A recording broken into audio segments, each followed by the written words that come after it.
बिस्मिल्लाहिर्रहमानिर्रहीम। आज हम ऑर्गेनाइजेशन के रोल्स, ऑर्गेनाइजेशन के जो मुख्तलिफ रोल्स हैं उसके ऊपर बात करेंगे और इसके साथ मैनेजमेंट और मैनेजर्स के मुख्तलिफ रोल्स के हवाले से बात करेंगे। तो सबसे पहले हम ऑर्गेनाइजेशन के हवाले से बात करते हैं। हमारे माशरे में हम डिफरेंट तरह की ऑर्गेनाइजेशन जो है उनसे हमारा वास्ता पड़ता है, जिसमें बैंक्स हैं, स्कूल्स हैं, हॉस्पिटल्स हैं। इसी तरह से हम देखते हैं मुख्तलिफ NGOs हैं, जैसे ईदी फाउंडेशन है। इसी तरह से हमारे क्रिकेट बोर्ड है, यूनाइटेड नेशंस है, मल्टीनेशनल ऑर्गेनाइजेशन हैं।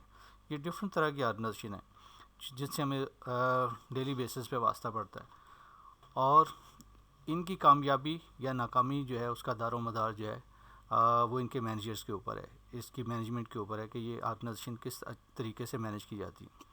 तो ऑर्गेनाइजेशन जो है अगर उनको अच्छे तरीके से मैनेज किया जाएगा तो ज़ाहिर है वो ऑर्गेनाइजेशन सक्सेसफुल भी होंगी और उसका ओवरऑल इम्पैक्ट जो है उस सोसाइटी के ऊपर भी पड़ेगा। पीटर एफ ड्रकर ने एक बात की, उसने कहा कि रिच कंट्रीज़ में और पुअर कंट्रीज़ में जो फ़र्क है वो मैनेजमेंट का फ़र्क है।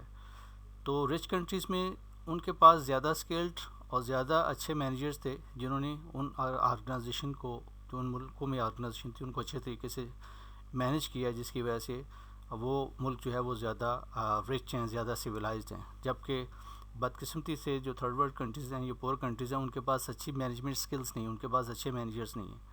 तो मैनेजमेंट जो है उसने it has been the main agent of development in the world, यानी दुनिया को डेवलप करने में मैनेजमेंट का बहुत अहम जो है वो किरदार रहा। तो इन ऑर्गेनाइजेशन को जो है वो हम अगर अच्छे तरीके से मैनेज करेंगे और हमारे पास स्किल्स होगी तो फिर जो है वो कोई भी मुआशरा, कोई भी मुल्क जो है वो तरक्की कर सकता है। तो इस हवाले से जो हम देखते हैं कि मैनेजमेंट है क्या बेसिकली चीज़, हम देखते हैं कि ऑर्गेनाइजेशन जो है जिनके अभी हम बात कर रहे थे, ऑर्गेनाइजेशन बेसिकली होती क्या है। ऑर्गेनाइजेशन की जो टेक्निकल डेफिनेशन है वो ये है कि when two or more people working in a structured setting to achieve common goals. जिन ये दो तीन चीज़ें जिनको हमने अंडरलाइन किया है कि there must B to or more people, एक बंदा जो है वो ऑर्गेनाइजेशन नहीं बना सकता है। There must be at least two or more people who are working in a structured setting. Structured setting का मतलब है कि जैसे ये आपके सामने ऑर्गेनाइजेशन का चार्ट नज़र आ रहा है कि वो एक स्ट्रक्चर्ड सेटिंग में जो है वो काम करें। अगर वो स्ट्रक्चर सेटिंग में काम नहीं करेंगे, अगर किसी एक जगह पे सारे लोग इकट्ठे हो भी जाएं और उनके कॉमन गोल भी हों, तो वो अच्छे तरीके से काम नहीं कर सकते। जैसे हम सिंपल सी एक मिसाल लेते हैं कि अगर किसी फ़ुटबॉल टीम के अंदर 11 खिलाड़ी जो है वो जाके मैदान में सारे एक जगह पे इकट्ठे हो जाएं, तो वो एक स्ट्रक्चर सेटिंग में जो है वो काम नहीं करेंगे। तो ज़ाहिर है उनको रोल अदा करने के लिए किसी को गोलकीपर बनना पड़ेगा, किसी को स्ट्राइकर बनना पड़ेगा, किसी को डिफेंडर बनना पड़ेगा। इसी तरह से ऑर्गेनाइजेशन में भी जो लोग काम करते हैं उनके डिफरेंट तरह के स्ट्रक्चर सेटिंग में वो काम करते हैं। कोई प्रेसिडेंट होता है या CEO होता है, कोई मैनेजर्स होता है, मुख्तलिफ मैनेजर्स अपने अपने डिपार्टमेंट में काम करते हैं, फिर उनके नीचे सुपरवाइज़र भी होते हैं, फिर एम्प्लॉइज़ भी होते हैं। तो इसका मतलब है कि people are suppose to work in structure setting to achieve common goal. तो ये बेसिक ऑर्गेनाइजेशन की डेफिनेशन है। किसी भी ऑर्गेनाइजेशन के पास 4 तरह के रिसोर्स होते हैं। पहला रिसोर्स जो है जिसकी हम बात करें वो है फाइनेंशियल रिसोर्स। चाहे किसी ऑर्गेनाइजेशन के पास कम हो या ज़्यादा हो, लेकिन हर ऑर्गेनाइजेशन के पास फाइनेंशियल रिसोर्स होते हैं। इसी तरह से ऑर्गेनाइजेशन के पास इंफ्रास्ट्रक्चर भी होता है, फिज़िकल रिसोर्स होते हैं, कंप्यूटर है, बिल्डिंग है, प्लांट है, मशीनरी है। इंफ्रास्ट्रक्चर में बहुत सारी चीज़ें जो उनके पास होती है उसको हम फिज़िकल रिसोर्स कहते हैं। इसी तरह से किसी भी ऑर्गेनाइजेशन में काम करने वाले जो लोग हैं उनको हम ह्यूमन रिसोर्स कहते हैं, जो उस ऑर्गेनाइजेशन में काम करते हैं। अब ह्यूमन रिसोर्स का मतलब ये है कि ऑर्गेनाइजेशन में जो काम करने वाले इंसान हैं, चाहे वो लोअर लेवल पे काम कर रहे हैं या अपर लेवल पे काम कर रहे हैं या किसी भी कैपेसिटी में काम करें, किसी भी पोजीशन पे काम कर रहे हैं, ये सब जो है वो उसके ह्यूमन रिसोर्स हैं। और इसी तरह से ऑर्गेनाइजेशन के पास इंफॉर्मेशन भी एज ए रिसोर्स होता है। इंफॉर्मेशन रिसोर्स का मतलब ये है कि ऑर्गेनाइजेशन की वो नॉ हो जिसकी बेस पे उसको, वो उसके मेथड, उसके प्रोसेस जिसकी बेस पे उसको पता है कि किसी चीज़ को जो है वो किस तरह से हम इनपुट से आउटपुट में कन्वर्ट करते हैं। जैसे मिसाल के तौर पे सारे लोग नहीं जानते कि गाड़ी कैसे बनाई जाती है। तो जिस ऑर्गेनाइजेशन को पता है कि गाड़ी कैसे बनाई जाती है, मोटर बाइक कैसे बनाई जाती है, कपड़ा कैसे बनाया जाता है, तो ये उसके पास एक इन्फॉर्मेशन है। तो ये 4 तरह के ऑर्गेनाइजेशन के पास रिसोर्स होते हैं। इस मॉडल को देखने के बाद, ये जो मॉडल हमारे सामने है कि ऑर्गेनाइजेशन के रिसोर्स हैं, फिर उसको मैनेजमेंट प्रोसेस में हम डालते हैं और फिर प्रोडक्ट जो है वो अचीव करते हैं। तो इसकी बेस पे हम जो एक मैनेजमेंट की कॉम्प्रिहेंसिव डेफिनेशन बनती है वो ये है कि the process of achieving organization goals through planning, organizing, leading and controlling by using the organization resources, और वो रिसोर्सेज कौन से थे जो अभी हमने डिस्कस किया, फाइनेंशियल रिसोर्सेज हैं, ह्यूमन रिसोर्स है, फिजिकल और इंफॉर्मेशन रिसोर्स हैं। तो इफेक्टिवली एंड एफिशिएंटली, और ये हम आखिर में पढ़ेंगे इफेक्टिवली और एफिशिएंटली से हम क्या मुराद लेते हैं। तो बेसिकली डेफिनेशन को एक दफ़ा फिर हम देखते हैं। The process of achieving organization goals through planning, organizing, leading and controlling by using the organization resources effectively and efficiently.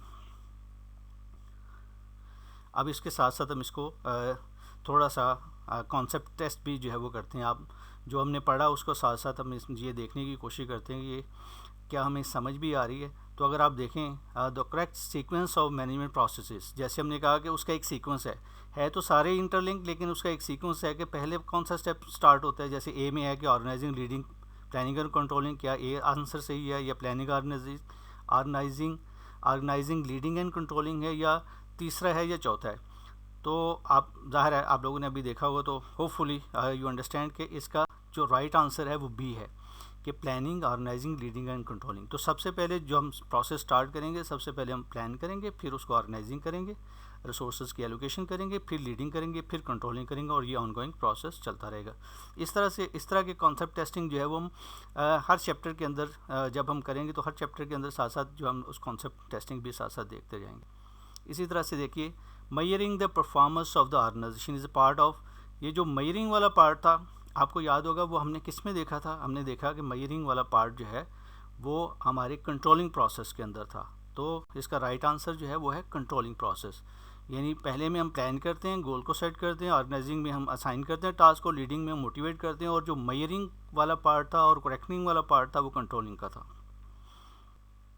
इसी तरह से अब अगर आप देखें नेक्स्ट जो है, a manager did not establish objectives in the early stage, he made a mistake during the stage of management process. अब ये खाली जगह में हम ये देखते हैं कि कौन सा वो पोर्शन है, ये कौन सा वो एलिमेंट है प्रोसेस का, वो कौन सा हिस्सा है, प्लानिंग है, कंट्रोलिंग है, ऑर्गेनाइजिंग है। तो डेफिनेटली आई एम श्योर कि आपको समझ आ गई होगी कि प्लानिंग ही वो एक चीज़ है जिसके अंदर हम गोल को सेट करते हैं, क्योंकि पहला स्टेप जो है वो प्लानिंग है जिसमें गोल को सेट करते हैं, उसके बाद फिर ऑर्गेनाइजिंग, लीडिंग और कंट्रोलिंग है।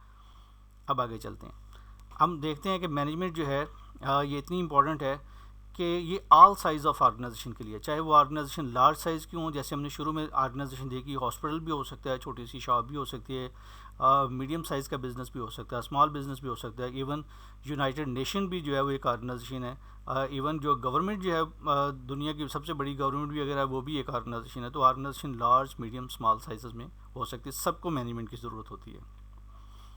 इसी तरह से ऑल टाइप्स ऑफ ऑर्गेनाइजेशन, चाहे वो प्रॉफिट ओरिएंटेड हैं या नॉन प्रॉफिट ओरिएंटेड हैं, ऑर्गेनाइजेशन जो भी बनती है उनके मकासद होते हैं।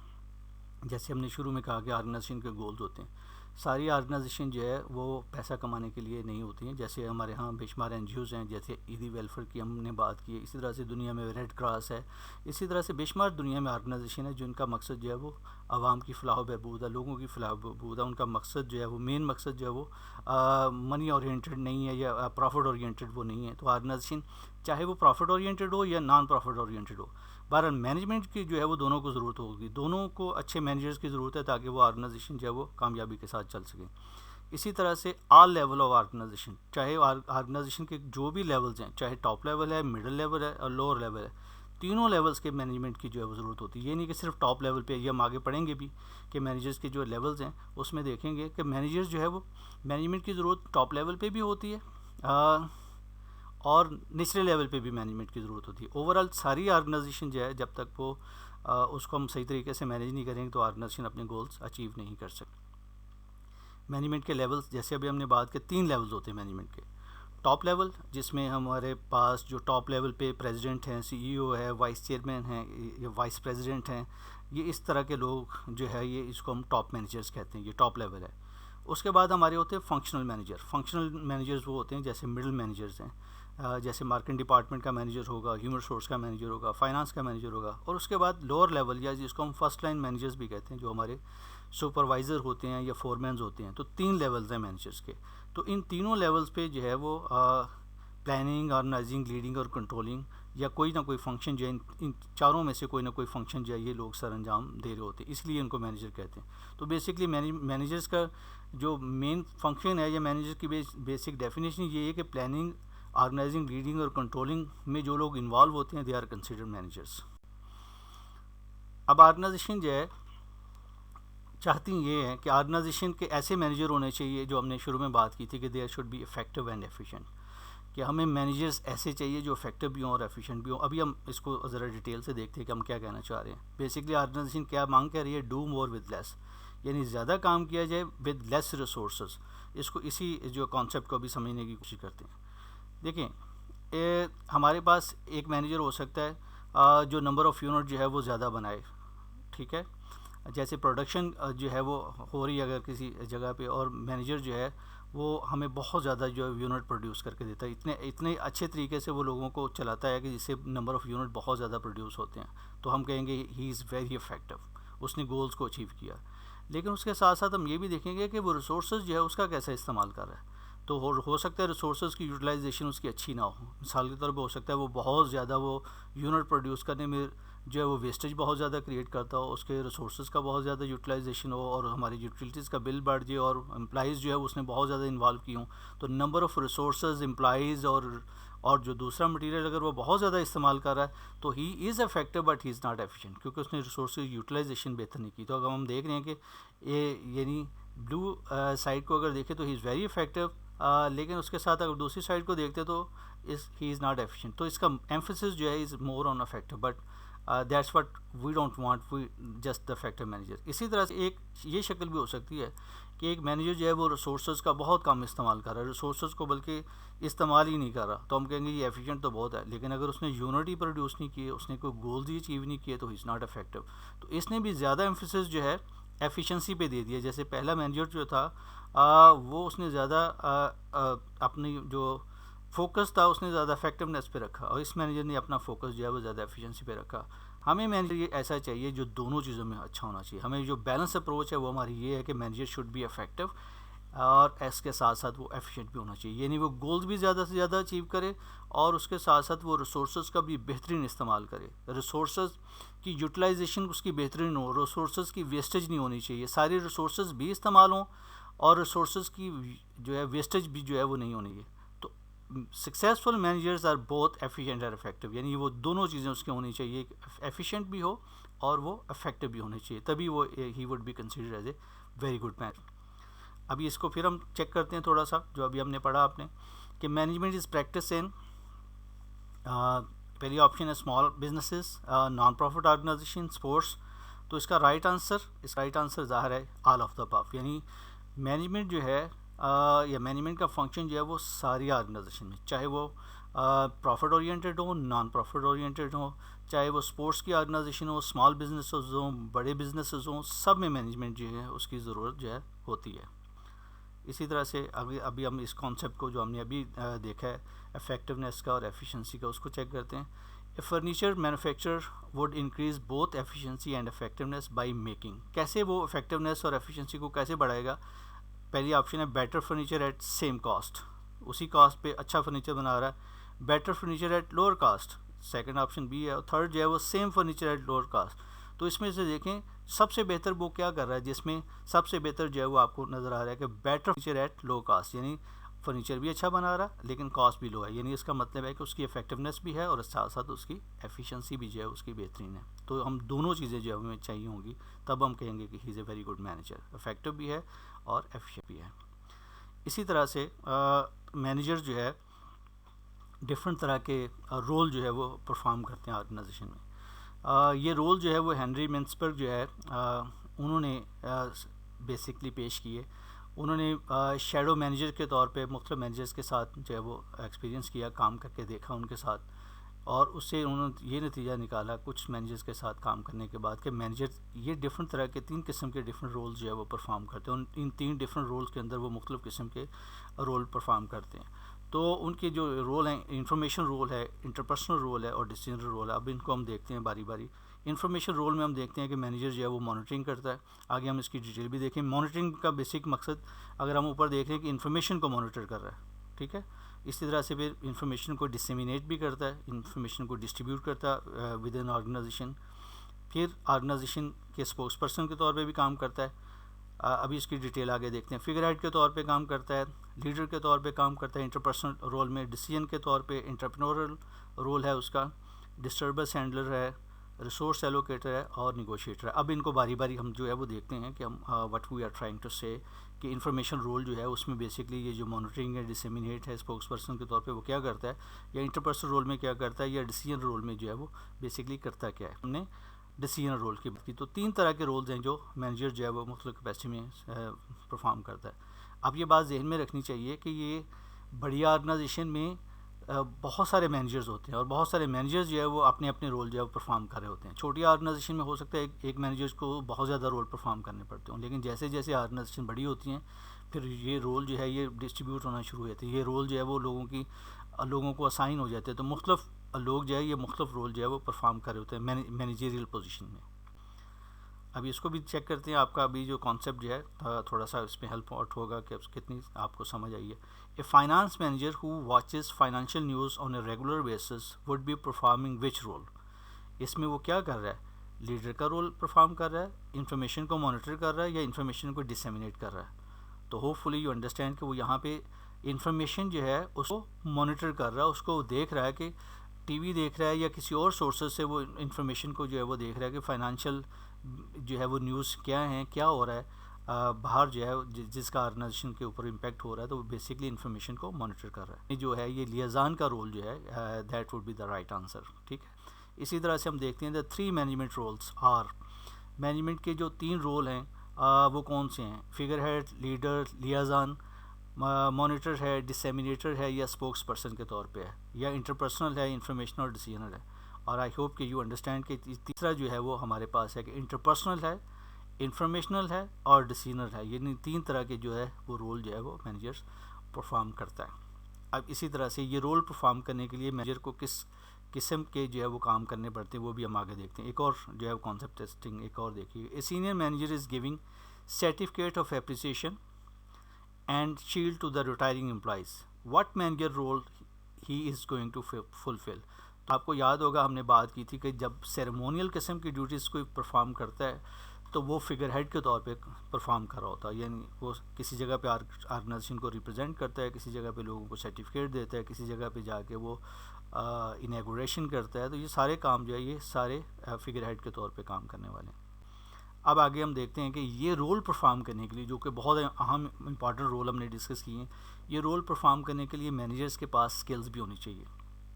और बेसिकली इन्हीं स्किल्स को सीखने के लिए लोग यूनिवर्सिटीज़ में जाते हैं, इन्हीं स्किल्स को सीखने के लिए लोग इंटर्नशिप करते हैं, इन्हीं स्किल्स को लोग ऑर्गेनाइजेशन में जाके साल गुजार के जो है लोगों के साथ अपने एक्सपीरियंस से जो है सीखने की कोशिश करते हैं। तो वो एक तो कंसेप्चुअल स्किल्स है कि मैनेजर जो है उसकी कंसेप्चुअल स्किल्स बहुत अच्छी होनी चाहिए। इसको कॉग्निटिव स्किल्स भी कह सकते हैं, कंसेप्चुअल स्किल्स भी कहते हैं। The ability to think logically, यानी उसको लॉजिकली जो है उसको सोचना चाहिए, उसको चीज़ों का आपस में जो रिलेशनशिप है उसको समझ आना चाहिए, उसका कॉन्सेप्ट बड़े क्लियर होने चाहिए।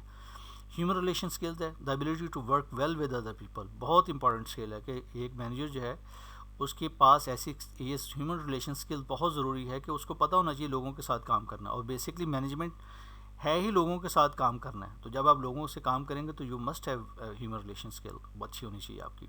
और ये बात कही जाती है कि जॉब जो मिलती है किसी भी जगह पे लोगों को और जिस वजह से लोग प्रमोट होते हैं उसमें ह्यूमन रिलेशन स्किल्स का बहुत अहम रोल होता है। टेक्निकल स्किल जो है जो नीचे हैं, टेक्निकल स्किल का रोल जो है वो 30% होता है, लेकिन ये जो आपकी ह्यूमन रिलेशन स्किल्स हैं ये इन स्किल्स का जो है वो बहुत अहम रोल होता है। तो अभी हम आगे देखेंगे भी कि इनमें से कौन सी स्किल जो है वो किस लेवल पे कितनी ज़्यादा इंपॉर्टेंट है। तो तीसरी स्किल है टेक्निकल स्किल। टेक्निकल स्किल जो है वो है उसके स्पेसिफिक नॉलेज और स्पेसिफिक फील्ड का नॉलेज, जैसे किसी को अगर अकाउंटिंग आती है या टाइपिंग आती है या फाइनेंस का इल्म है, ये सारी टेक्निकल स्किल्स हैं। ठीक है, तो तीनों बरल स्किल्स जो है वो मैनेजर्स को चाहिए। कंसेप्चुअल्स है, ह्यूमन स्किल रिलेशन स्किल्स है और उसके बाद टेक्निकल स्किल्स है। अब हम देखते हैं कि ये कौन कौन से लेवल्स के लिए कौन सी स्किल्स जो है वो ज़्यादा इंपॉर्टेंट है। अगर हम इसमें देखें टॉप लेवल जो है उसको कंसेप्चुअल स्किल्स बहुत ज़्यादा चाहिए। अब उसको कंसेप्चुअल स्किल्स क्यों ज़्यादा चाहिए, इसलिए कि जो टॉप लेवल वाला बंदा है अगर वो लॉजिकली और रैशनली चीज़ों को अंडरस्टैंड नहीं कर सकता तो उसका जो डिसीजन मेकिंग जो उसकी होगी वो सारी ऑर्गेनाइजेशन के ऊपर उसका इम्पैक्ट आएगा और सारी ऑर्गेनाइजेशन उस डिसीजन को या उससे फ़ायदा होगा या उससे सफ़र करेगी अगर उसने गलत डिसीजन किया। लेकिन अगर निचले लेवल वाला बंदा अगर कोई फ़ैसला करता है तो उसका फ़ैसले का इम्पैक्ट जो है वो निचले लेवल तक रहेगा। तो फॉर एग्ज़ाम्पल हम कहते हैं कि मुल्क का वज़ीर-ए-आज़म अगर जो फ़ैसला करेगा उसका सारे मुल्क पे असर होगा, और अगर किसी सूबे का वज़ीर आला काम करेगा, जो फ़ैसला करेगा, तो उसका इम्पैक्ट जो है वो ज़्यादा से ज़्यादा सूबे के ऊपर होगा। तो जितने ज़्यादा लेवल के ऊपर बंदा होगा उसके पास कंसेप्चुअल स्किल्स उतनी ज़्यादा होनी चाहिए। ये इसका मतलब है मिडिल लेवल के लिए कंसेप्चुअल स्किल्स की ज़रा थोड़ी सी कम ज़रूरत है और लोअर लेवल पे कम ज़रूरत है, लेकिन हम ये जहन में रखना चाहिए कि कंसेप्चुअल स्किल अच्छी ज़रूरी स्किल है और ये सबके पास होनी चाहिए। हम ऐसा अफोर्ड नहीं कर सकते कि हमारे लोअर लेवल के मैनेजर्स के पास कंसेप्चुअल स्किल ना हो। तो तीनों लेवल पे होनी चाहिए, लेकिन सबसे ज़्यादा इंपॉर्टेंस जो है वो टॉप लेवल पे।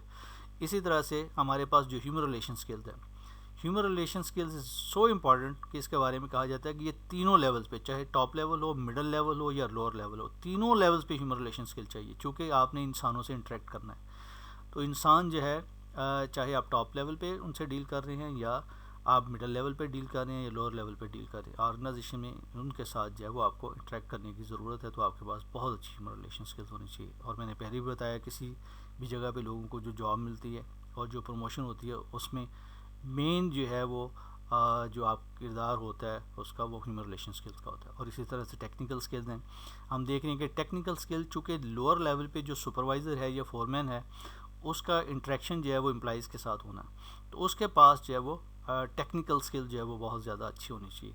यानी लोअर लेवल पे टेक्निकल स्किल्स बहुत अच्छी होनी चाहिए और हायर लेवल पे कंसेप्चुअल स्किल्स बहुत अच्छी होनी चाहिए। और ह्यूमन रिलेशन स्किल्स ऐसी स्किल है जो हम कहते हैं कि इसकी इंपॉर्टेंस इतनी ज़्यादा है कि ये तीनों लेवल्स पे, चाहे वो टॉप लेवल हो या वो मिडिल लेवल हो या लोअर लेवल हो, तीनों लेवल्स पे जो है वो स्किल जी इसकी ज़रूरत है।